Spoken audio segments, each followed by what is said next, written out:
buenos días. Mi nombre es Henry Plasencia Castro, abogado de profesión,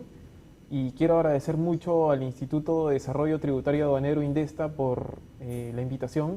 por haberme invitado como ponente para esta exposición de este curso, el cual va a tener dos partes, una presencial y otra virtual. El día de hoy vamos a tocar lo referido al libro 3 del Código Tributario, la parte pertinente a los procedimientos tributarios, y el cual va a estar enfocado en 4 puntos importantes, que lo he desarrollado de esa manera. El primer punto está desarrollado respecto a las formas de notificación de los actos administrativos de la administración tributaria. El segundo punto está referido al procedimiento de cobranza coactiva. El tercer punto, referido al procedimiento contencioso tributario. Y el cuarto punto, referido al procedimiento no contencioso. Quiero resaltar que en cada uno de estos puntos vamos a señalar jurisprudencia del Tribunal Fiscal de observancia obligatoria y otros pronunciamientos importantes que van a ser de ayuda para la labor de fiscalización que ustedes tengan a bien llevar en la práctica.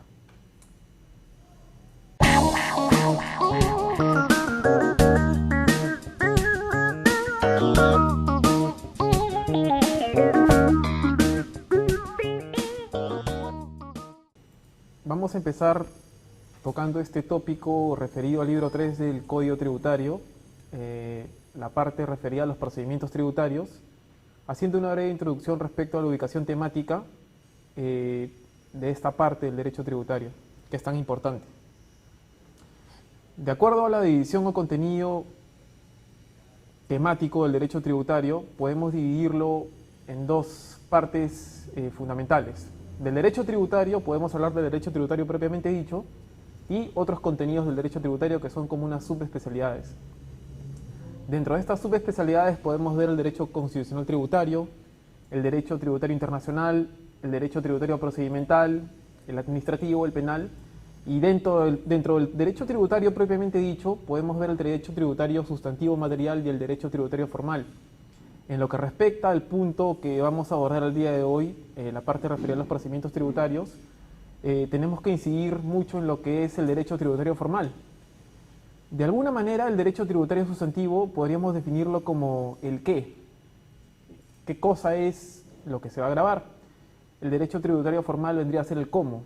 ¿Cómo se hace efectivo ese derecho tributario material? Es decir, la administración debe tener en cuenta, debe poseer normas que hagan efectivo la aplicación de este derecho tributario material, porque todo lo que tiene que ver con el derecho tributario material o sustantivo está vinculado con la relación jurídico-tributaria, todo lo referido a la obligación tributaria, al pago. Y para hacer efectivo ese pago existen normas en nuestro Código Tributario, específicamente en nuestro libro 2 y nuestro libro 3, donde la administración posee facultades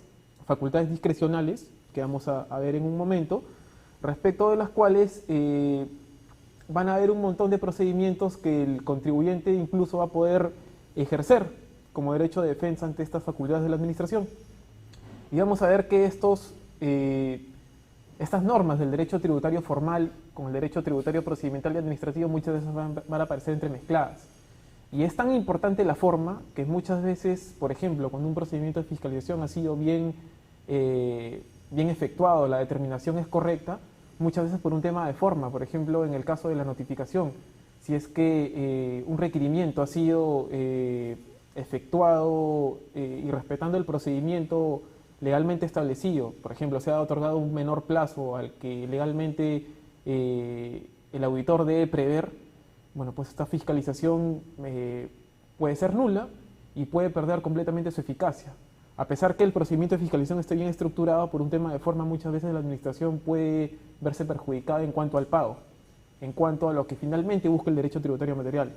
Por lo tanto, lo que quiero incidir aquí es que el derecho tributario formal es tan importante como el derecho tributario material, pues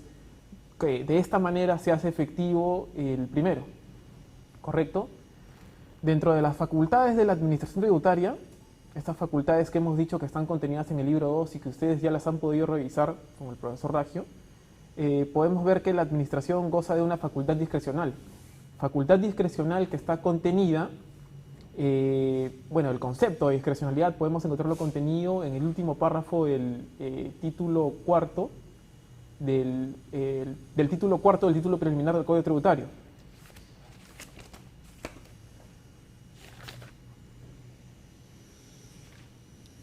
de la norma cuarta del título preliminar del Código Tributario. ¿Qué quiere decir la discrecionalidad? Bueno, pues que la administración debe optar por la decisión administrativa más conveniente para el interés público, ¿ok? Y esa decisión administrativa más conveniente, en el uso de esa facultad discrecional, no puede suponer una arbitrariedad. Entonces, el Código Tributario le ha otorgado a la Administración Tributaria un conjunto de facultades, las cuales son ejercidas de manera discrecional. ¿Cuáles son estas facultades? La facultad de recaudación, la facultad de determinación, la facultad de fiscalización y la facultad sancionatoria. En cuanto a la facultad de recaudación, podemos ver que el Código Tributario le otorga facultades a la Administración para hacer convenios con las entidades bancarias, para poder hacer el correcto cumplimiento de la obligación tributaria, es decir, exigir el pago a través de, por ejemplo, embargos por medios electrónicos. El ejecutor coactivo manda un correo a todas las empresas del sistema financiero y se pueden hacer embargos en forma de retención por cuentas bancarias. El procedimiento de cobranza coactiva está dentro de lo que es la facultad de recaudación. Dentro de la facultad de determinación, cuando la administración tributaria no cuenta con elementos ciertos para poder determinar el correcto pago de los tributos, incluso el Código Tributario prevé presunciones, métodos presuntivos respecto de los cuales ante la no documentación o ante la no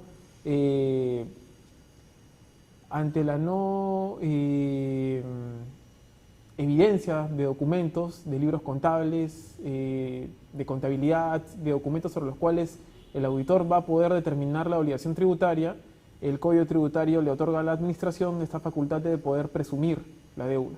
en base a muchos criterios que el propio Código Tributario recoge.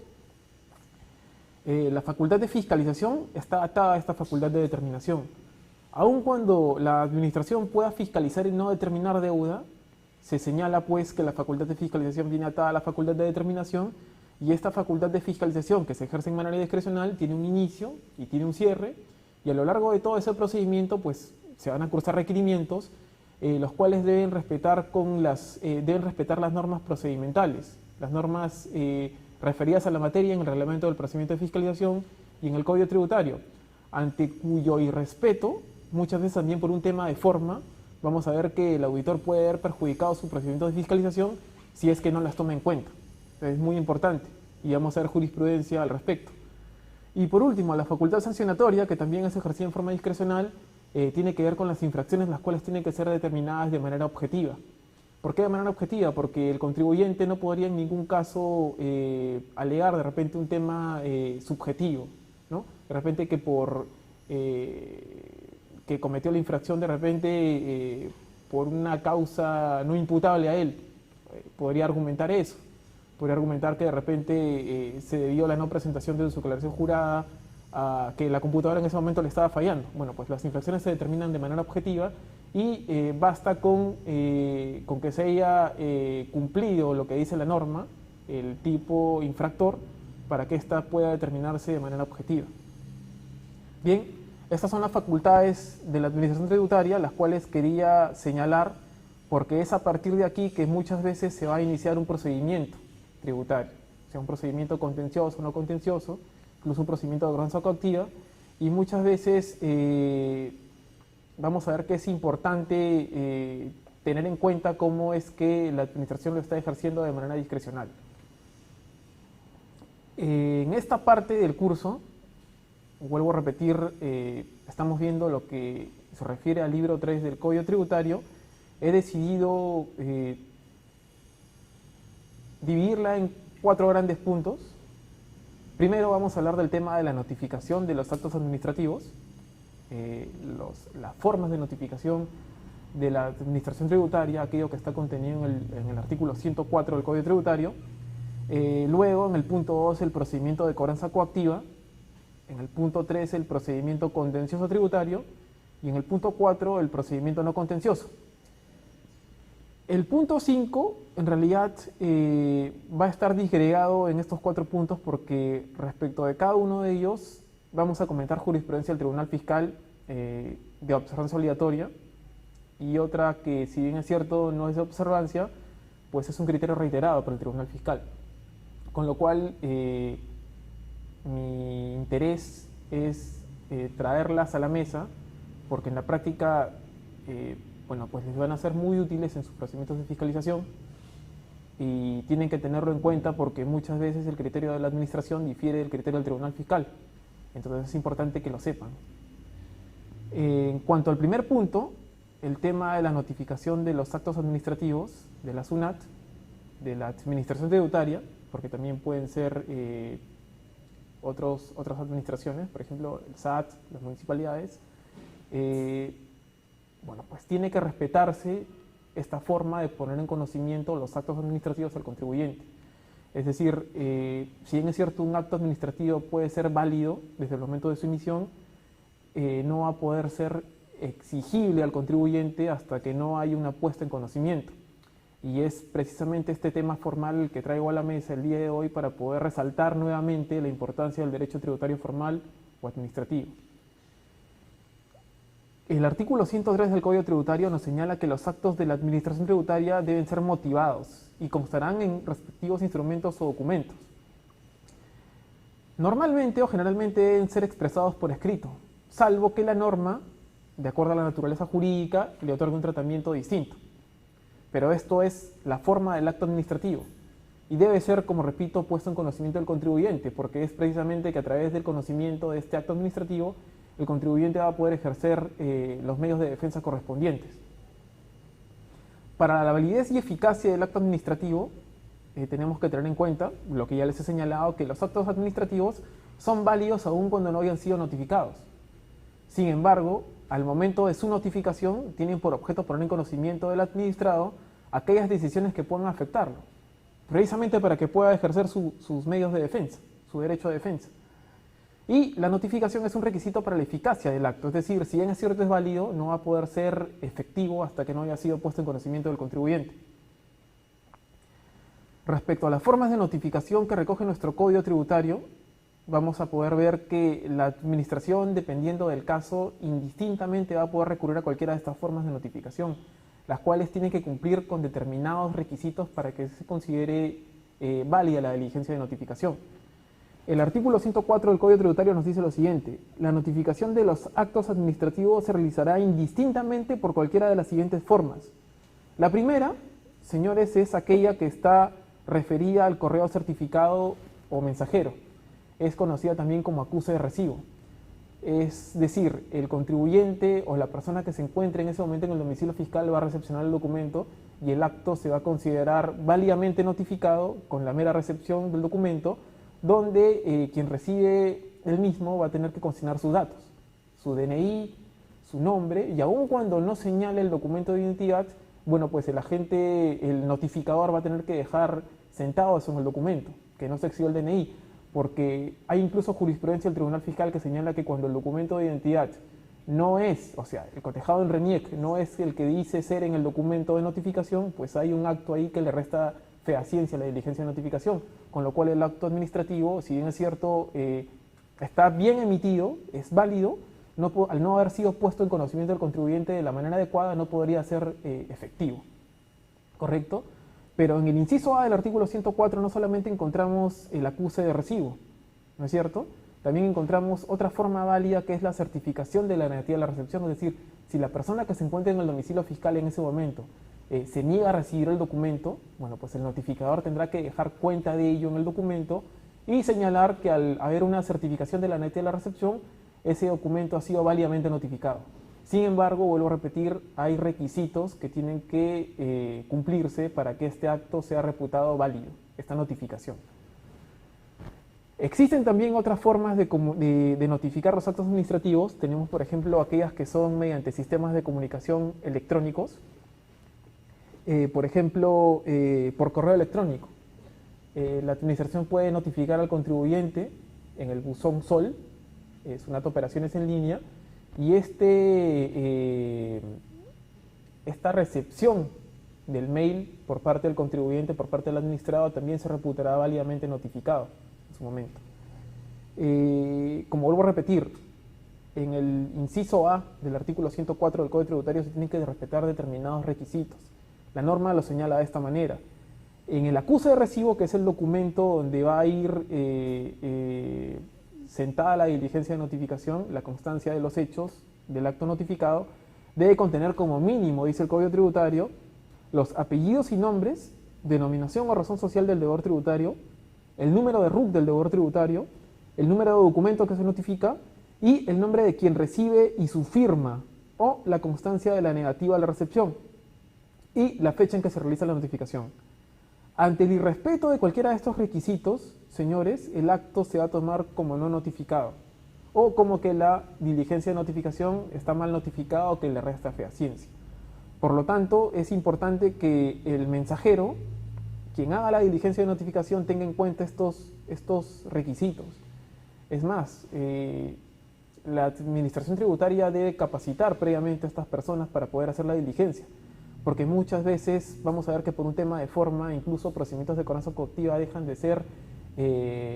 surtir efectos precisamente porque la deuda deja de ser exigible, con lo cual el fisco se ve perjudicado ante el no cobro de los tributos. Bien, hemos dicho que en el inciso B del artículo 104 está otra forma de notificación de sistemas de comunicación electrónicas, es aquella que generalmente se da a través de los correos electrónicos. La administración tributaria pone en conocimiento del contribuyente la notificación de los actos a través de estos medios electrónicos, como puede ser la notificación por el buzón SOL. Ahora bien, la constancia administrativa, que es otra forma de notificación, se da en caso de que el contribuyente se acerque a la administración y le den el documento en persona. Dice lo siguiente el Código Tributario: la forma de notificación por constancia administrativa se da cuando por cualquier circunstancia el deudor tributario o su representante o apoderado se haga presente en las oficinas de la administración tributaria. Cuando el deudor tributario tenga la condición de no hallado o no habido la notificación por constancia administrativa de los requerimientos de subsanación regulados en el artículo 23, 140 y 146, podrá efectuarse con la persona que se constituye ante la SUNAT para realizar el referido trámite. El acuse de notificación por constancia administrativa deberá tener como mínimo los datos indicados en el segundo párrafo del inciso A, es decir, los que ya hemos señalado previamente. Entonces, la notificación será por constancia administrativa cuando por cualquier circunstancia el deudor tributario o su representante acuda a la administración y recepciona el documento personalmente. Otra forma de notificación es aquella que se da por publicación solo en la página web de la administración. Dice el Código Tributario que la forma de notificación mediante la publicación en la página web de la administración tributaria se da en los casos de extinción de la deuda tributaria por ser considerada de cobranza dudosa o recuperación onerosa. En defecto de dicha publicación, la administración tributaria podrá optar por publicar dicha deuda en el diario oficial o en el diario de la localidad encargado de los avisos judiciales o en su defecto en uno de mayor circulación de dicha localidad. La publicación a que se refiere el párrafo anterior deberá contener el nombre, denominación o razón social de las personas notificadas, el número de RUC o el documento de identidad que corresponde y la numeración del documento en el que conste el acto administrativo. O sea, deben respetarse aquellos requisitos que señala la norma para poder reputar el acto válido, ¿no? Entonces, en estos casos, en los casos de extinción de la deuda tributaria por ser considerada de cobranza dudosa o recuperación onerosa, podrá acudirse a esta forma de notificación, la cual deberá ser reputada de manera válida. Otra forma de notificación de los actos administrativos se da en los casos en los cuales el contribuyente esté como no hallado o como no habido. Como ustedes saben, para que el contribuyente se encuentre en la condición de no hallado, la administración previamente debe haberle notificado en 3 oportunidades distintas, y ante la negativa o ante la ausencia del contribuyente o ante la no ubicación,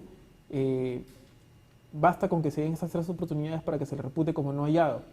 Luego se va a hacer una publicación en el diario oficial para que el contribuyente pueda confirmar el domicilio fiscal. Si no lo hace, en ese momento va a pasar a la condición de no habido. Y es esta condición de no habido que muchas veces va a tener una sanción para el contribuyente porque se le van a desconocer gastos, se le van a desconocer créditos, incluso si es que este contribuyente es proveedor de servicios, proveedor de bienes, muchas veces el castigo también es para aquel que le está comprando. Y aquel que le está comprando debe tener la mínima diligencia debida para poder identificar si ese contribuyente está no habido en el RUC al momento de la compra del bien o de la adquisición del servicio. Por lo tanto, es muy importante verificar esta condición. Y es en esos casos en los cuales el contribuyente de repente de manera dolosa se da como no habido, es decir, cambia de domicilio sin comunicarlo a la administración le notifica los actos determinativos de deuda al domicilio fiscal y es en ese momento en el que de repente el contribuyente se ha mudado, no se encuentra, simplemente se niega a recibir los documentos, la administración pues lo va a pasar a esta condición y hay una forma de notificación en estos casos. Nos dice la norma lo siguiente: cuando se tenga la condición de no hallado o no habido, o cuando el domicilio del representante de un no domiciliado fuera desconocido, la SUNAT podrá realizar la notificación por cualquiera de las formas siguientes. O sea, estas son las formas que tienen que respetarse cuando el contribuyente está en la condición de no hallado o no habido. 1. Mediante acuse de recibo, que es el punto 1 que hemos visto, el inciso A. O mediante la publicación en la página web de la SUNAT o en el diario oficial o en el diario de la localidad encargado de los avisos judiciales o en su defecto en uno de mayor circulación de dicha localidad. Ello quiere decir que si el contribuyente está en la condición de no hallado o no habido, la administración puede optar indistintamente por cualquiera de estas dos formas de notificación, sea mediante acuse de recibo o sea mediante la publicación en la página web o en un diario de mayor circulación o el diario oficial del peruano. Entonces, en ambos casos, cuando el contribuyente esté en esta condición, la administración le podrá notificar al domicilio fiscal y respetando los requisitos y el procedimiento legalmente establecido, el acto se va a considerar válidamente notificado y va a surtir plenos efectos jurídicos. Otra forma de notificación importante señalada en el Código Tributario, en el inciso F del artículo 104, es aquella fijada mediante cedulón. El cedulón es un documento que se pega en el domicilio fiscal y contiene unos números donde se identifica el número de cedulón, y estos documentos dice la norma que deben ser dejados debajo de la puerta. ¿Por qué digo esto? Porque la norma, cuando señala la notificación vía cedulón, señala que el documento debe contener requisitos mínimos que ante su incumplimiento o ante su inobservancia por parte del mensajero del notificador van a tener al acto administrativo por no notificado válidamente y no se va a poder reputar la puesta en conocimiento válida, ¿correcto? ¿Qué nos dice el Código Tributario? Nos dice: cuando en el domicilio fiscal no hubiera persona capaz alguna o estuviera cerrado, se fijará un cedulón en dicho domicilio. Los documentos a notificarse se dejarán en sobre cerrado bajo la puerta en el domicilio fiscal. El acuse de notificación por cedulón deberá contener como mínimo apellidos y nombres, denominación o razón social del deudor tributario, el número de RUC, el número de documento que se notifica, la fecha en la que se realiza la diligencia de notificación, la dirección del domicilio, el número de cedulón, el motivo por el cual se utiliza esta forma de notificación es muy importante. Cuando hablamos del motivo, tenemos que referirnos a cualquiera de estos motivos señalados en la parte introductoria del inciso F, es decir, cuando no hubiera una persona capaz en el domicilio o cuando estuviera cerrado. Y estos aspectos deben ser señalados en la parte generalmente del reverso del acuse de notificación. Va a haber un recuadro donde diga si es que no hubo persona capaz al momento de la diligencia o si es que el domicilio estuvo cerrado, y el notificador tendrá que consignar ese hecho. ¿Por qué? Porque, como vuelvo a repetir, el acuse de notificación debe contener como mínimo esa especificación. Aparte de las ya señaladas, la identificación del deudor tributario, el número de RUC, el domicilio, el número cedulón, señalar el motivo por el cual se ha utilizado esta forma de notificación mediante cedulón. Y por último, el documento, y esto es una norma introducida a partir del 2007, con la reforma tributaria del 2007 al Código Tributario, es la indicación expresa de que se ha procedido a fijar el cedulón en el domicilio fiscal y que los documentos a notificar se han dejado en sobre cerrado bajo la puerta. ¿Por qué digo esto? O sea, ¿por qué es el 2007? Porque antes del 2007, si bien es cierto, no había una norma que señalaba que el cedulón debía ser dejado en sobre cerrado y bajo la puerta. El Tribunal Fiscal ya tenía este criterio, ya lo interpretaba así, y por lo tanto, si bien es cierto, la norma no lo señalaba, no lo tenía tipificado expresamente, y era un criterio del tribunal señalar que el cedulón debía ser dejado en un sobre cerrado bajo la puerta para que tenga pleno efecto esta diligencia de notificación. ¿Correcto? Señala la norma también, asimismo, que en caso que en el domicilio no se pudiera fijar el cedulón ni dejar los documentos materiales de notificación, la SUNAT notificará conforme a lo previsto en el inciso E. Es decir, cuando no se pueda dejar la diligencia, cuando no se pueda dejar el acto administrativo, no se pueda dejar constancia de su notificación, por vía cedulón, la administración puede recurrir a la forma de notificación por la vía web. Exactamente, la que hemos señalado anteriormente, cuando el contribuyente tiene la condición de no habido o no hallado. Dice, cuando el deudor tributario hubiera fijado un domicilio procesal y la forma de notificación a que se refiere el inciso A no pueda ser realizado por encontrarse cerrado, hubiera negativa la recepción o no existiría la persona capaz para la recepción de los documentos, se fijará en el domicilio procesal una constancia de la visita efectuada y se procederá a notificación en el domicilio fiscal. Bueno, esta última parte, si bien es cierto está contenida en el inciso F, es referida a la notificación en el domicilio procesal del contribuyente cuando el contribuyente ha fijado uno para efectos del procedimiento tributario correspondiente. Ahora bien, existe también un inciso G del Código Tributario, del artículo 104, que nos dice que existe la forma de notificación por publicación cuando hay una afectación a una generalidad de deudores tributarios. En estos casos se va a aplicar el artículo 105. Vamos a pasar ahora a ver cuáles son los efectos de las notificaciones y luego de ello haremos un breve repaso respecto a alguna jurisprudencia del Tribunal Fiscal respecto del tema, la cual voy a compartir con ustedes.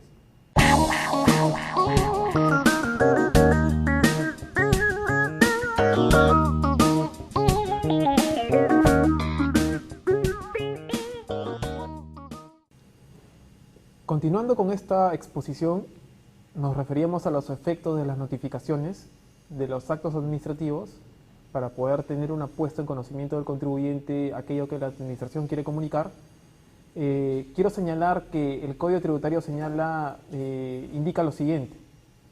Los efectos de las notificaciones se dan desde el día hábil siguiente al de su recepción, entrega o depósito, donde consta el mensaje de los datos. Es decir,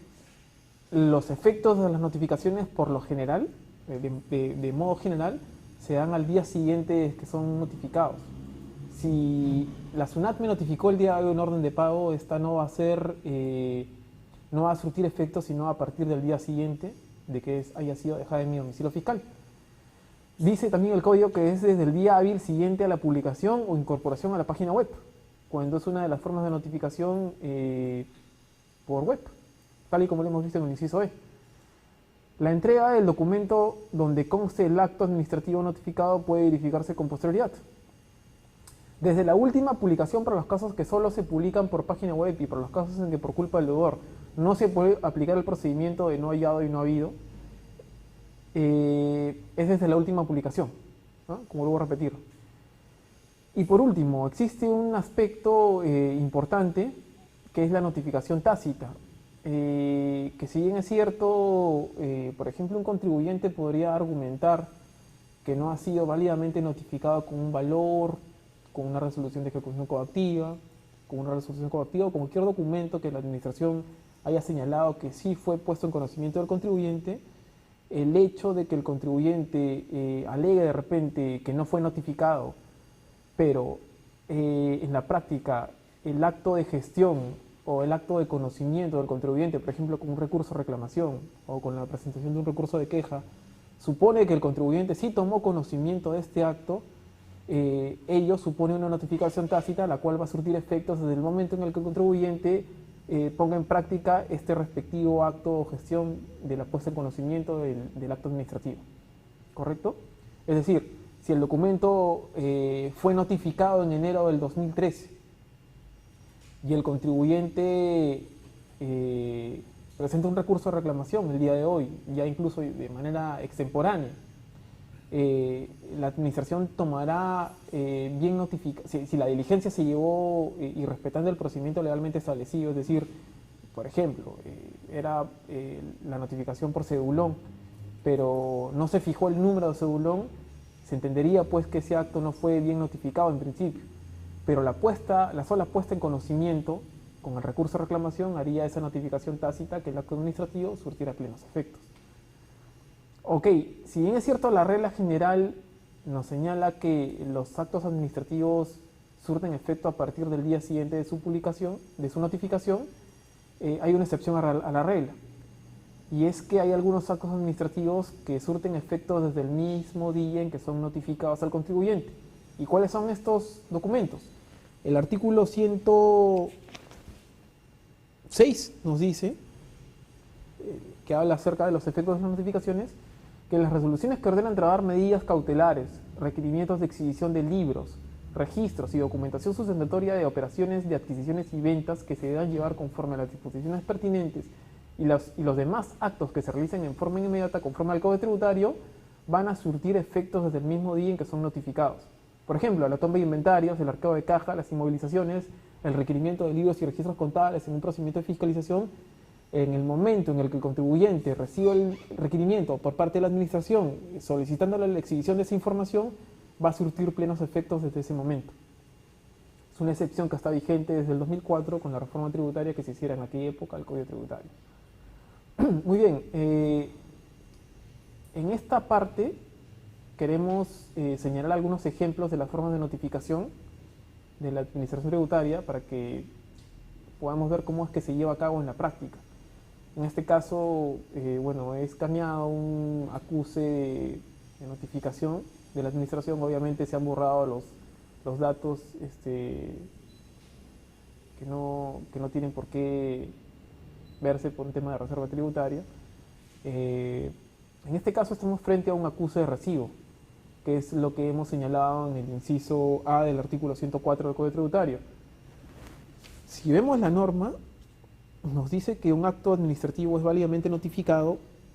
cuando se da por correo certificado por mensajero en el domicilio fiscal con acuse de recibo o con certificación de la negatividad de la recepción, y que esa diligencia, el documento, el acuse de recibo, debe contener como mínimo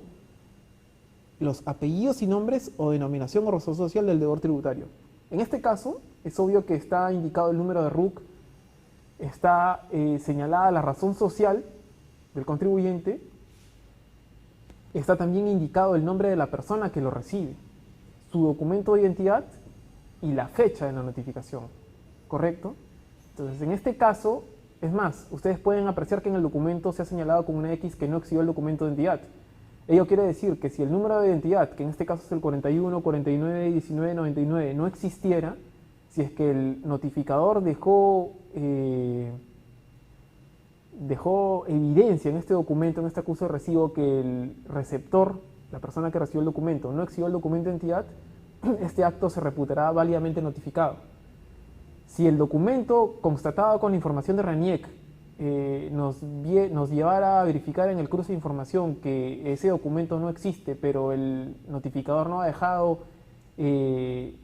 evidenciado bien el documento señalando que no se exhibió el documento de identidad, pues habría un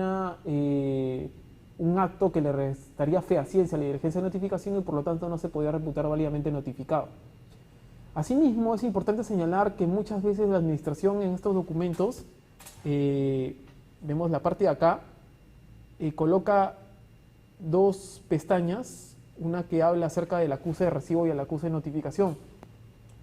Cuando es una persona la que recibe el documento, esta notificación es un acuse de recibo, porque hay un receptor, hay una persona que está recibiendo el documento. Sin embargo, cuando es una negativa a la recepción, por ejemplo, o es un cedulón, ¿no es cierto? Estas formas no son un acuse de recibo porque hay una persona que de repente se negó a recibir el documento, o simplemente porque el domicilio fiscal estuvo cerrado, o porque no hubo una persona capaz en el domicilio. No podríamos hablar de un acuse de recibo, tendríamos que referirnos a un acuse de notificación, porque el notificador o el mensajero dejó señalado en el acuse de recibo, en el documento, que esa persona pues se negó, que no había una persona capaz, o simplemente que el domicilio estuvo cerrado o no había nadie. En ese caso no podríamos señalar contradictoriamente que ha habido un acuse de recibo porque no hay un receptor que haya firmado la recepción del documento. Entonces, en estos casos, al haber esas contradicciones y muchas veces por un error del mensajero al notificador, estos actos, al no ser válidamente notificados, no se pueden reputar como puestos en conocimiento del contribuyente y supone que muchas veces, por ejemplo, en un procedimiento de cobranza coactiva, la deuda no sea exigible o que el procedimiento de cobranza coactiva no haya sido iniciado de la manera correcta, con lo cual el procedimiento de cobranza coactiva, bueno, pues se cae. O en el caso de un procedimiento de fiscalización, simplemente que el requerimiento no haya sido válidamente notificado al contribuyente, con lo cual no podría correr el plazo o el contribuyente no estaría obligado a presentar la información que la administración le requirió previamente dentro de este procedimiento. En el reverso de este documento, como les estaba señalando, si es una diligencia de acuse de notificación, el mensajero podrá señalar en estos recuadros generalmente, ahora no todos los acusos de recibo son iguales, pero generalmente esos son los que usa la SUNAT. Podrá señalarse aquí de repente que el domicilio estuvo cerrado, o que hubo una negativa a la recepción por parte de persona capaz, perdón, la ausencia de persona capaz, o que hubo una negativa a la recepción por parte de esa persona capaz. En este caso es una ausencia de persona capaz, o sea, es un incapaz el que está en el domicilio, de repente un menor de edad a quien no se le puede dejar el documento. En esos casos, el acuse de notificación el mensajero tendrá que dejar evidenciado ese motivo y por lo tanto la norma señala que basta con que al no ser un acuse de recibo ya no va a haber una persona que recepcione los documentos, los datos de la persona que notifica serían suficientes para poder otorgar fehaciencia a la diligencia. Es decir, ya no irían los datos del receptor porque no hay ninguna persona que haya podido recibir los documentos, sino simplemente los datos del notificador los que se van a tener que colocar en el reverso del documento, señalando el motivo por el cual se ha acudido a esta forma de notificación. La fecha es muy importante. Ahora, otro aspecto que debe tomarse en cuenta es que el acto no debe tener características que supongan una duda en cuanto a la veracidad de la notificación del documento. Por ejemplo, que hayan enmendaduras, que hayan borrones en la fecha, o que hayan de repente garabatos que invaliden el acto. Son aspectos que el tribunal muchas veces en diversa jurisprudencia han terminado señalando que esa diligencia de notificación no ha sido llevada conforme a las normas del Código Tributario y por lo tanto no se puede reputar como válidamente notificado. Es muy importante la firma del notificador también, tal y cual es la firma de aquel que reside en el acuse de recibo para que se repute válidamente notificado el acto. En el caso de que quien esté notificando haya visto cualquiera de estos motivos por los cuales no pueda notificar a un receptor, tendrá que dejar con su puño y letra la firma del notificador. Hay una jurisprudencia importante que vamos a revisar en unos momentos, en la cual el Tribunal Fiscal señala que no puede pronunciarse respecto a la fehaciencia de las firmas en un documento notificado, en un acuse de recibo. O sea, no puede emitir un pronunciamiento respecto a la validez de las firmas. Ya lo vamos a ver en unos momentos. Es importante también señalar aquí que en el caso de notificación por cedulón, esta información incluso en muchos acuses de recibo está ya señalada de manera impresa. Es decir, se deja señalado cuando es por cedulón la notificación, el número de cedulón que va en este recuadro de aquí, o sea, junto con el documento que ha pegado en la puerta del domicilio fiscal, tiene que señalarse acá el número de documento, que no puede, contradecirse con el documento que está pegado, con el número, y tiene que dejarse la mención expresa, que es el requisito que vimos en el inciso F del artículo 104, que ha sido dejado en sobre cerrado y bajo la puerta el acto administrativo para que sea debidamente puesto en conocimiento del contribuyente cuando el domicilio está cerrado. ¿Correcto? En este caso me he permitido colocar un acto administrativo que ha sido mal notificado y vamos a ver por qué. Si bien es cierto, en este caso se trata de una resolución de multa, la resolución de multa puede contener una deuda exigible por una infracción cometida por el contribuyente, más, o sea, el contribuyente puede haber incurrido efectivamente en la infracción, se le ha notificado la multa, se le está cobrando la deuda, pero el hecho, si no es cierto el acto es válido porque está bien emitido, porque cumple con los requisitos que señala el artículo 78 y 77 del Código Tributario, la no comunicación o la no puesta en conocimiento válida al contribuyente va a hacer que esta deuda no sea exigible. ¿Y por qué se los digo? Porque en este caso podemos verificar que si bien es cierto están los datos del receptor, está su número de documento, señala que es el titular, es el propio contribuyente, su documento de identidad, la fecha y la hora, podemos verificar que no hay un acuse de recepción, es decir, el mensajero no ha dejado señalado que haya habido una persona que haya recibido el documento, sino por el contrario ha dicho, oye, no, es un acuse de notificación. Y si es un acuse de notificación, hemos señalado que es por uno de estos tres motivos. En este caso, contradictoriamente está señalando que ha habido un rechazo del documento, pero asimismo está señalando que hay una persona que se ha recibido. Entonces es un acto que le supone restarle fehaciencia a la diligencia de notificación. Porque, por ejemplo, podría ser el caso de que el notificador consigne los datos del receptor, pero a su vez señale que hay una ausencia de persona capaz o que el domicilio estuvo cerrado. Entonces hay una contradicción. hay un acto que supone una contradicción en la diligencia de notificación, lo cual le va a restar fehaciencia. Y eso ha sido señalado en diversas jurisprudencias del Tribunal Fiscal, mucho se ve en los recursos de queja, en las apelaciones por temas de prescripción, donde los contribuyentes alegan que el plazo no ha sido interrumpido, por ejemplo, por la notificación de una resolución coactiva, si es que no se está respetando la verdadera puesta en conocimiento del contribuyente del documento notificado por la SUNAT o por la Administración Tributaria en general. Ahora, es importante señalar que las administraciones tributarias, en este caso SUNAT, se rigen por las disposiciones del Código Tributario para notificar sus valores, llámese resoluciones de determinación, orden de pago o resoluciones de multa, y las resoluciones de ejecución coactiva que inician un procedimiento coactivo. En el caso de las administraciones tributarias constituidas por las municipalidades, distritales o provinciales, o el SAT, por ejemplo, la notificación de los actos administrativos, llámese los valores, van a regirse por las normas contenidas en el Código Tributario. Pero aquello que tenga que ver con la resolución de ejecución coactiva, con todo lo que tenga que ver con el procedimiento coactivo, se rige por la ley de ejecución coactiva de los gobiernos regionales, ¿no es cierto? Y ellos van a regirse, según lo que dice esta norma, por la ley 27444, que es la ley del procedimiento administrativo general. Esto es para la puesta en conocimiento. Eso es importante saberlo. Entonces, en este caso vamos a ver pues, que hay un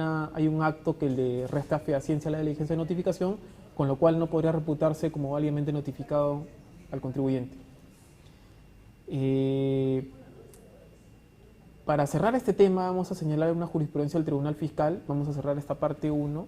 que es las formas de notificación, y me he permitido acá señalar una jurisprudencia de observancia obligatoria que quiero compartir con ustedes. Y bueno, vamos a ver mucha más jurisprudencia, que si bien es cierto no es de observancia obligatoria, son criterios reiterados del tribunal que es muy importante que ustedes los tomen en cuenta, y esto lo vamos a comentar ya en la sesión presencial. Para la sesión virtual, que es el día de hoy, vamos a comentar estas jurisprudencias de observancia para que incluso ustedes puedan discutirlas conmigo el día que nos veamos. Esta jurisprudencia es del 2005 y señala la forma de notificación regulada en el inciso del artículo 104 del Código Tributario, así como la remisión contenida en el segundo párrafo del inciso F del mismo artículo, solo es aplicable a las notificaciones que efectúe la SUNAT. Las administraciones tributarias distintas a la SUNAT, por ejemplo los gobiernos regionales, las municipalidades, deben observar lo establecido en la Ley del Procedimiento Administrativo General, la 27444, para notificar sus actos administrativos mediante publicación, incluyendo la remisión a dicha forma de notificación en caso que el domicilio no se pudiera fijar el cedulón, ni dejar los documentos materiales de notificación bajo la puerta conforme a lo previsto en el Código Tributario en el inciso F. Ello quiere decir que la notificación vía web o la remisión a la notificación vía web, cuando no se puede dejar el documento en sobre cerrado bajo la puerta cuando estamos ante un cedulón, estas formas de notificación, la forma de notificación vía web, solamente puede ser llevada a cabo por la administración tributaria, que en este caso es la SUNAT, y no otra administración tributaria que en estos casos, este último caso, tendrían que regirse por la ley 27444, que es la ley del procedimiento administrativo general. Entonces, de acuerdo a esta jurisprudencia de observancia, solamente la SUNAT está facultada a poder notificar al amparo del segundo párrafo del inciso F del 104, remitirnos a la notificación vía web cuando no se puede notificar por cedulón, o a la notificación por web,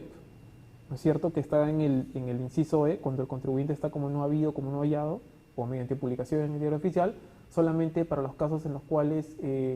solamente la SUNAT podría recurrir a esta forma de notificación. Otra jurisprudencia de observancia obligatoria es del 2008, la 10224-7 del 2008,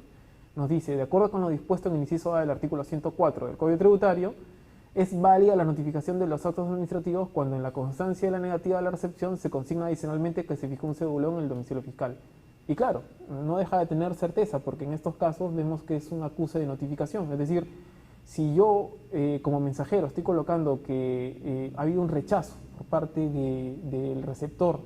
a dejar el documento, no ha querido recibirlo, yo dejaré sentado en el acta, en el documento, en el acuse de recibo, que hay una negativa a la recepción. Voy a certificar que hubo una negativa a la recepción, de repente un rechazo por parte del receptor. Pero a su vez, nada me impide que si es que el domicilio de repente estuvo cerrado, pueda fijar también un cedulón en el documento. Ello no va a invalidar la diligencia de notificación. Y esto ya lo señalaba el Tribunal Fiscal en esta jurisprudencia de observancia obligatoria. Ahora, nos dice también el Tribunal Fiscal en esta jurisprudencia del 2010 que no procede que el Tribunal Fiscal analice y se pronuncie sobre la autenticidad de las firmas consignadas en los cargos de notificación relacionados con actos emitidos por la Administración. El Tribunal Fiscal no puede pronunciarse sobre la fehaciencia de la diligencia de notificación en tanto no exista resolución judicial firme o mandato judicial concediendo una medida cautelar que se pronuncie sobre la calificación de la firma, que es lo que les estaba señalando anteriormente. Es decir, si el contribuyente quiere argumentar en un recurso de reclamación o de repente en un recurso de queja que la firma contenida en el documento es falsa o que no corresponde a la persona que recepcionó, ello no puede ser ventilado en la vía de queja.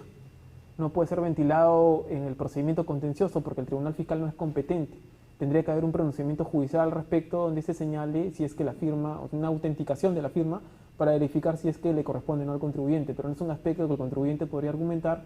para ventilarlo en un procedimiento contencioso o en un recurso de queja ante el Tribunal Fiscal, ¿no? Esta jurisprudencia del 2013 nos señala lo siguiente,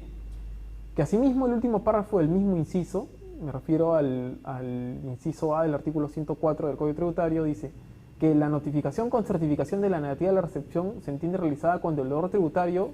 o tercero, esta jurisprudencia no es de observancia obligatoria, es una jurisprudencia que yo he señalado, si bien es cierto es del 2013, hay reiterados fallos que el Tribunal Fiscal aplica y esta jurisprudencia del 2013, que la ha expedido a la sala de quejas, en realidad ha sido recogida por reiterado criterio del tribunal, no es una observancia obligatoria. Nos dice que la certificación de la negativa a la recepción como una forma de notificación se entiende realizada cuando el deudor tributario o tercero a quien está dirigida la notificación o cualquier persona mayor de edad y capaz se encuentre en el domicilio fiscal del destinatario, rechace la recepción del documento que se pretende notificar o recibiéndolo se niega a suscribir la constancia respectiva y no proporcione sus datos de identificación sin que sea relevante el motivo del rechazo alegado. Entonces, yo lo que he querido acá traer a colación es cuál es el criterio que entiende el tribunal respecto a esta forma de notificación llamada certificación a la negativa de la recepción. Es decir, el tribunal interpreta que no interesa cuál es el motivo del rechazo alegado por el contribuyente. Basta con que se niegue a recibir el documento o se niegue a identificar sus datos y ya se va a entender bien notificado, para lo cual el notificador, el mensajero, tendrá que señalar ese motivo y tendrá que respetar todos los requisitos que hemos señalado. Dice que del cargo de notificación número tal, de foja tal, se advierte que las resoluciones de determinación tales fueron notificadas al quejoso con fecha tal, mediante negativa a la recepción, habiéndose dejado constancia de los datos de identificación y firma del notificador, por lo que dicha diligencia se realizó de acuerdo con lo establecido en el inciso A del artículo 104 del Código Tributario. Entonces es reiterada jurisprudencia que vamos a ver en recursos de queja, recursos de apelación por temas de prescripción y por cualquier acto, procedimiento respecto del cual se esté ventilando el tema de la notificación, ¿no? Para poder verificar la validez de los actos. A ver, esta jurisprudencia nos dice que no se puede indicar en el cargo de notificación que existe un destinatario desconocido. O sea, el hecho de que en el cargo de notificación se señale que hay un destinatario desconocido no es una forma válida de notificación porque no es ninguno de los aspectos que hemos visto en el artículo 104 del Código Tributario. Por lo tanto, de conformidad con el criterio contenido en diversas resoluciones del Tribunal Fiscal, y esta resolución es del 2008 y tampoco es obligatoria, pero a criterio reiterado, señala que de conformidad con el criterio en distintas resoluciones del Tribunal Fiscal, acá señalamos estas que son del 2007 y del 2006, entre otras, al consignarse como motivo de la no entrega destinatario desconocido, ello no constituye una forma válida de notificación conforme al artículo 104 del Código Tributario. Lo que les quiero señalar es que si es que el mensajero en el documento señala que no se pudo notificar porque el destinatario era desconocido, no es una forma válida de notificación y por lo tanto ese acto no va a ser válido, ¿no? No va a suponer una puesta en conocimiento y por lo tanto se va a tener por bien notificado. Después, esta jurisprudencia del 2013, que tampoco es obligatoria, que también ha sido tomada por criterio reiterado, nos dice que la notificación de un valor cuando se consigna, que ha sido, por ejemplo, la administración ha dejado señalado de que se ha consignado que la notificación del valor ha sido efectuada por web, la administración debe acreditar por qué ha utilizado esa modalidad. Es decir, hemos visto en el inciso E que la notificación por web es solamente de manera excepcional, cuando el contribuyente está en la condición de no hallado o no habido, por ejemplo. En estos casos, la administración no podría recurrir de frente a notificar por web sin antes haber acreditado con los documentos correspondientes por qué el contribuyente ha incurrido en esta causal de estar en la condición de no hallado o no habido. Es decir, tendría que acreditar con documentación que ha sido notificado 3 veces de manera indistintamente en oportunidades diferentes para recaer en la condición de no hallado, o de repente si es que se le notificó por publicación para que confirme su domicilio fiscal, si es que ya adquirió la condición de no habido, pasaría a la condición de no habido, y es en estos dos supuestos, por ejemplo, en los cuales recién ahí la administración estaría facultada a notificar por web. De no acreditarlo a la administración con la documentación correspondiente, que muchas veces es requeridamente proveído por el Tribunal Fiscal en un procedimiento contencioso, en un recurso de queja. Si la administración no lo demuestra, entonces no se va a entender válidamente notificado el acto a través de la página web de la administración. En este caso, vemos también una jurisprudencia del 2013 que también es criterio reiterado, que cuando los documentos notificados contienen un DNI que discrepa de lo que dice la RENIEC, es un acto que le supone que le resta fehaciencia a la diligencia de notificación. Dice, sin embargo, de conformidad con el reporte de RENIEC, consultas en línea de foja tal, el número de documento de identidad consignado no corresponde a la persona con la que se habría entendido la diligencia. Ello le resta fehaciencia a la diligencia, no pudiendo considerarse que dicha notificación resulte arreglada a lo dispuesto en el inciso A del artículo 104 del Código Tributario. Como pueden ver, el hecho de que el notificador no haya consignado que el contribuyente o la persona que recepcionó el documento no exhiba el documento de identidad, ello merece analizar de todas maneras si es que el documento que se ha consignado allí es el mismo que el que tiene la RENIEC, para poder ver si es que la persona que recibió es quien dice el notificador lo ha recepcionado. Tampoco se puede consignar como un motivo válido de entrega del documento que se mudó de domicilio, es decir, esta forma no está regulada en el artículo 104. Por lo tanto, el hecho que en las constancias de los actos de notificación se haya consignado que el recurrente se mudó del lugar señalado como domicilio fiscal no implica que el domicilio fiscal haya variado, en lo absoluto. Por lo tanto, si es que el notificador señaló en el documento que se mudó a domicilio, ello no podría suponer una forma válida de notificación, porque hasta en ese momento ese domicilio fiscal, si no ha sido comunicado uno nuevo por parte del contribuyente, se va a reputar válido. Por lo tanto, no es una forma válida de notificación, y esto es criterio reiterado del Tribunal Fiscal. En este caso, una resolución del 2013, la 67891 del 2013, recoge este criterio reiterado. Bien, con esto hemos terminado la primera parte referida a mi exposición, las formas de notificación de los actos administrativos, y estaré encantado de poder tocar otros temas que ustedes tengan a bien formularme el día de la exposición presencial. Gracias.